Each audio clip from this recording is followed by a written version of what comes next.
यानी आप खुले सांड की तरह भेदभाव करना चाहते हैं क्या? आप यूनिवर्सिटी कैंपस में भी मनु व्यवस्था लाना चाहते हैं क्या? आप विरोध क्यों कर रहे हैं? ये एक सवाल है। विरोध का कोई मतलब लॉजिक नहीं है यहाँ पर। विरोध का मतलब होता है कि आप उस वर्ण व्यवस्था से ग्रसित हैं, यदि तभी आप विरोध करते हैं। यानी आप स्वर्ण का वर्चस्व चाहते हैं तब आप विरोध करते हैं, अन्यथा विरोध का कोई औचित्य नहीं। सवाल मैं अपने अपर कास्ट के भाइयों से, स्वर्ण समाज के भाइयों से, उनके नेताओं से, उनके समाज सेवियों से मैं विनती पूर्वक पूछता हूं कि आपको इस पर क्यों आपत्ति है? यदि कमेटियों का गठन हो गया, निगरानी की बात हो गई, हेल्प डेस्क बन गए, तो जो भी इस तरह की शिकायतें होंगी वो तो कमेटी के पास जाएगी। कमेटी को जांच का पूर्ण अधिकार भी दिया गया है, तो आपको कमेटी पर भरोसा नहीं। फिर रोहित वेमुला के साथ क्या हुआ? और रोहित वेमुला, मैं बार बार बोल रहा हूं, ये इकलौता नाम नहीं है। मैं कह रहा हूं कि दर्जनों बड़े नाम हैं जिस पर बवाल हुए थे, जिसको मीडिया में सुर्खियां मिली थी, जिन पर डिबेट्स हुए थे, तो आखिर वो क्यों हुआ? और सैकड़ों मामले दबाए जाते। यूनिवर्सिटी कैंपस में हमारी बहन नीट की तैयारी कर रही है या नीट से सेलेक्ट होकर वो एमबीबीएस में गई, अभी पटना में घटना घटा। तो चाहे शारीरिक शोषण हो, मानसिक शोषण हो, दोनों शोषण पर लगाम लगाने के लिए सरकार का एक दायित्व बनता है कि वो इस तरह के गाइडलाइन बनाए। सो यूजीसी ने जो कदम उठाया है वो बिल्कुल स्वागत योग्य है। हाँ, एक त्रुटि और एक कमी और भी है। मैंने जो मांग की आपसे, आदरणीय प्रधानमंत्री श्री नरेंद्र मोदी जी से, कि अभी तो आपने केवल डिस्क्रिमिनेशन पर डिबेट किया है, भेदभाव रहित वातावरण बनाने की बात कही है, लेकिन क्या ओबीसी और एससी एसटी के जो आरक्षित स्थान हैं और वो रिक्त हैं, क्या उनको भी भरने की व्यवस्था करेगी यूजीसी?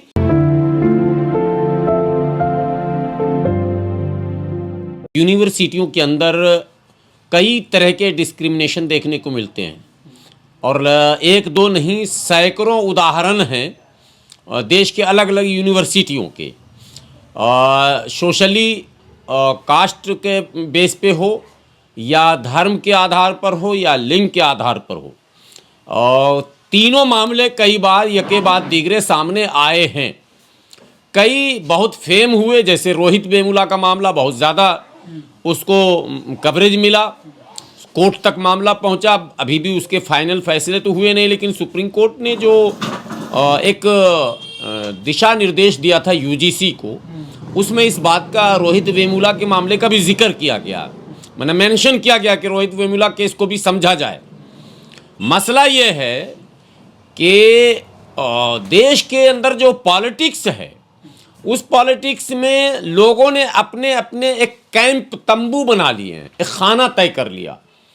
लेकिन मेरा और मेरे संगठन का सदैव ये मत रहा है कि हमें किसी खाने में नहीं जाना, किसी खेमे में, किसी तंबू में जाकर अपने आप को अटका नहीं लेना, बल्कि नेशन वाइड हमें ये सोचना है कि देश के हित में, देश में रहने वाले लोगों के हित में, देश में जो समाज बसता है, जिस समाज के बच्चे यूनिवर्सिटियों में जाते हैं, उस समाज के हित में अगर सरकार कोई फैसले लेती है, नो डाउट मोदी सरकार के अनेकों फैसले से हम डिसएग्री करते हैं, लेकिन यूजीसी में जो गाइडलाइन जारी किया गया है, नया जो ड्राफ्ट है, उसको मैंने खूब करीने से पढ़ लिया, समझ भी लिया। हमने उसके सारे पॉइंट्स मैंने पढ़े, मैंने अपने सोशल अकाउंट पर पोस्ट भी किया उसका, और मैं यकीन के साथ कहता हूं, विश्वास के साथ कहता हूं कि इस बिल को ड्राफ्ट करने में भेदभाव नहीं किया गया, बल्कि यूनिवर्सिटियों के वातावरण को सामने रख कर अब तक घटित घटनाओं का मूल्यांकन करके एक ऐसा ड्राफ्ट तैयार किया गया है जिसमें भेदभाव की गुंजाइश कम से कम हो जाए। खत्म तो कभी जिंदगी में 100% नहीं होगा, ये ह्यूमन नेचर है, लेकिन कानून और संविधान का काम है लगाम लगाने का। सो इस यूजीसी न्यू ड्राफ्ट या न्यू बिल, इसको जो भी आप नाम दे दें, ये हालांकि कैबिनेट का कोई फैसला नहीं है, यूजीसी एक स्वतंत्र मामला है, यूनिवर्सिटी ग्रांट कमीशन। इसमें 3-4 कमेटियां बनाई गई है, हेल्प डेस्क बनाए गए हैं, इसमें कमेटियों की ड्यूटीज तय की गई हैं और रिस्पॉन्सिबिलिटीज तय की गई है। ये बहुत बड़ी बात है और इसमें अब तक यह था कि केवल एससी और एसटी के छात्रों पर आवाजें उठती थी। ओबीसी के बच्चों के अगर रैंकिंग हो या इस तरह के कोई भी और डिस्क्रिमिनेशन हो, क्योंकि शूद्र के श्रेणी में, एकदम मैं खुली बात कर रहा हूं, शूद्र की श्रेणी में ओबीसी भी आते हैं। तो ओबीसी के जो बच्चे इस तरह के भेदभाव के शिकार होते थे तो उनकी आवाजें उठ नहीं पाती थी। अब इस कानून, इस ड्राफ्ट या नए बिल के माध्यम से जो प्रावधान है उसमें ओबीसी के बच्चे भी सिक्योर हो गए। तो मोदी जी को धन्यवाद देना पड़ेगा। हम उनके फैसले से कितना एग्री करते हैं, डिसएग्री करते हैं, वो एक अलग पॉलिटिकल विषय है। लेकिन यूजीसी का ड्राफ्ट, यूजीसी का नया बिल स्वागत योग्य है।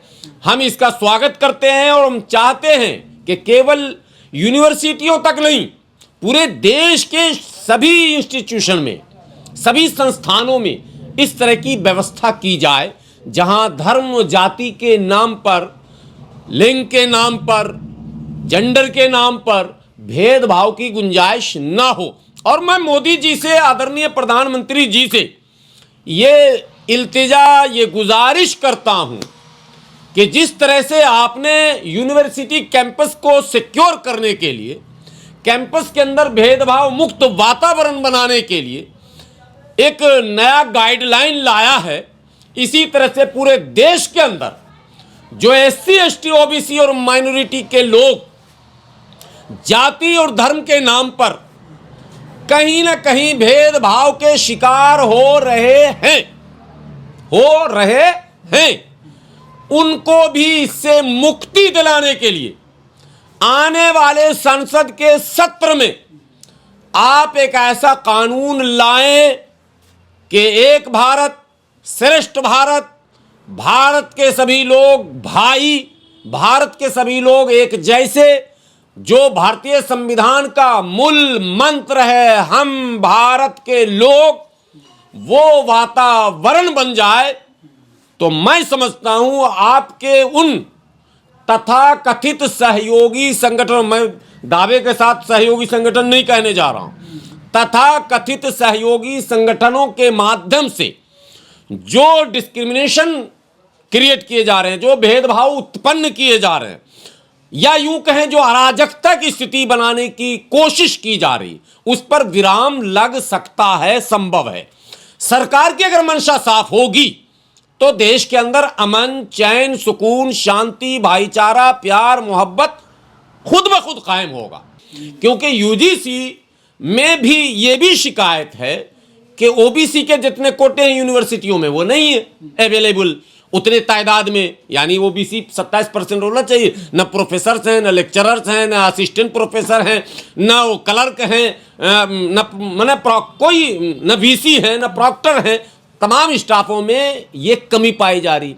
एससी को जो चाहिए 15% वो नहीं पूरा हुआ है, एसटी को जो 7.5% चाहिए वो पूरा नहीं हुआ है। तो ये भी एक एडिशनल क्वेश्चन है हमारा। आज भी टीवी चैनलों पर, आज भी मंचों से वाज़ाफ्ता कहा जा रहा है कि तुम शूद्र हो, तुम्हारी ये ड्यूटी, ये रिस्पॉन्सिबिलिटी है, इससे आगे की बात ना करो।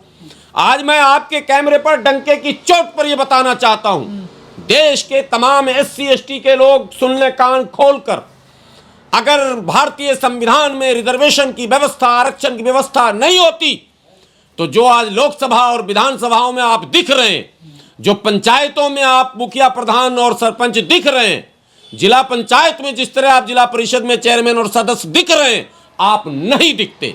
जो आप आईएएस और आईपीएस दिख रहे हैं, जो आप क्लास 2 और 4th ग्रेड में आप दिख रहे हैं, आप नहीं दिखते, आपको अवसर नहीं दिया जाता। वो जबरन आरक्षित सीट के कारण आप जा रहे हैं। और मैं आज कह रहा हूं, खुदा न खास्ता अगर आरक्षण समाप्त कर दिया जाए आज, तो जो सुरक्षित सीटें हैं, रिजर्व सीटें, वो खत्म हो जाएंगी, सब सामान्य हो जाएगी। मेरा दावा है आज 130-31 लगभग सांसद जीतकर जाते हैं लोकसभा में, 30 भी न जाएंगे जीतकर। इस एससी पूरे समूह की बात कर रहा हूं, केवल जाटव की बात नहीं कर रहा हूं या वाल्मीकि की बात नहीं कर रहा हूं, पूरे एससी समाज की बात कर रहा हूं। 30 भी नहीं जीत के जाएंगे, नहीं जाएंगे। वो काबिल नहीं है आज भी, सक्षम नहीं है आज भी। आज भी माहौल नहीं है वैसा, आज भी वातावरण नहीं है वैसा, आज भी नहीं, आज भी ठाकुर ठाकुर हैं, आज भी ठकुराई चलती है। आज भी हमारे यहाँ जाइए बिहार में भूमियार है, भूमियार है, ब्राह्मण है, कायस्थ है, लाला लाला है, आज भी चमार ही है। सुन लीजिए, आज भी वाल्मीकि ही है, आज भी हमारे ये व्यवस्था बनी हुई है। तो इस व्यवस्था को भारत के संविधान ने तोड़ा है। इस व्यवस्था पर जबरन इसको मैंने पैचअप किया गया जो गैप था सोशली। एक दूसरे आरक्षण का मायने क्या है?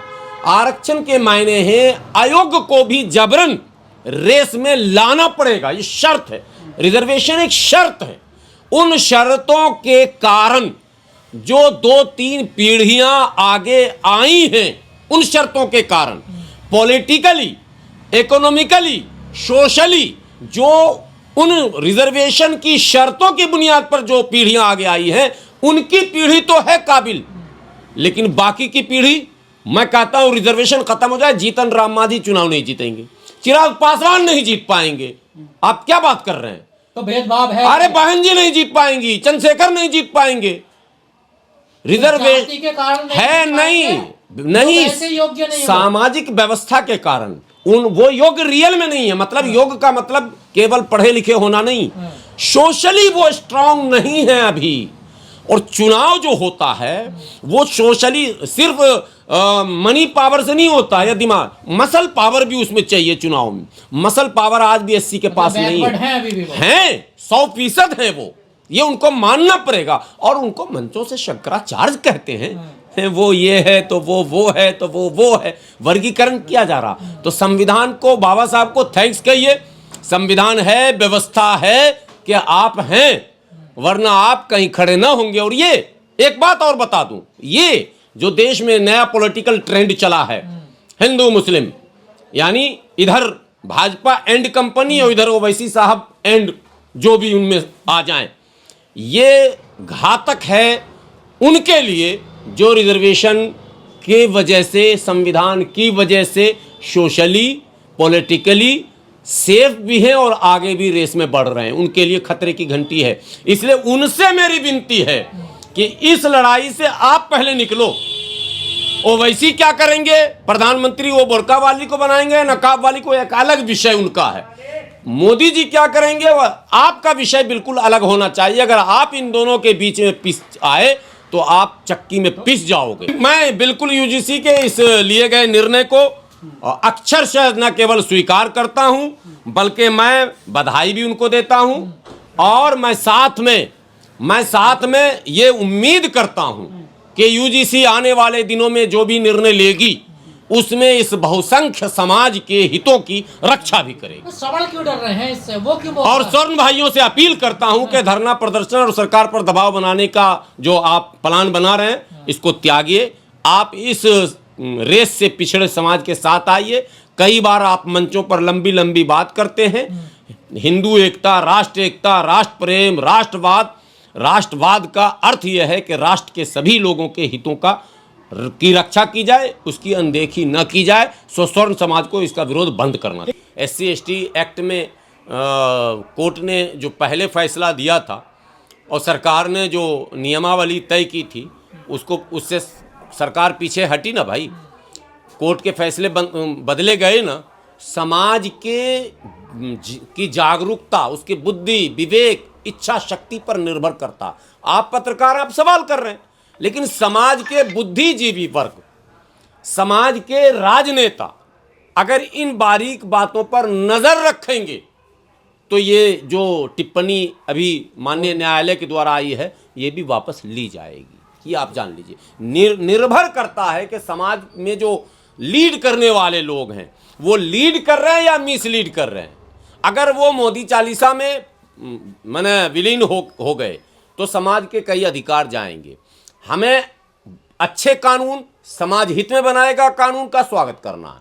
समाज को हानि पहुंचाने वाले, नुकसान पहुंचाने वाले किसी भी विधेयक, कानून और कोर्ट के आदेश पर हमें अपना मुखर होकर पक्ष रखना पड़ेगा।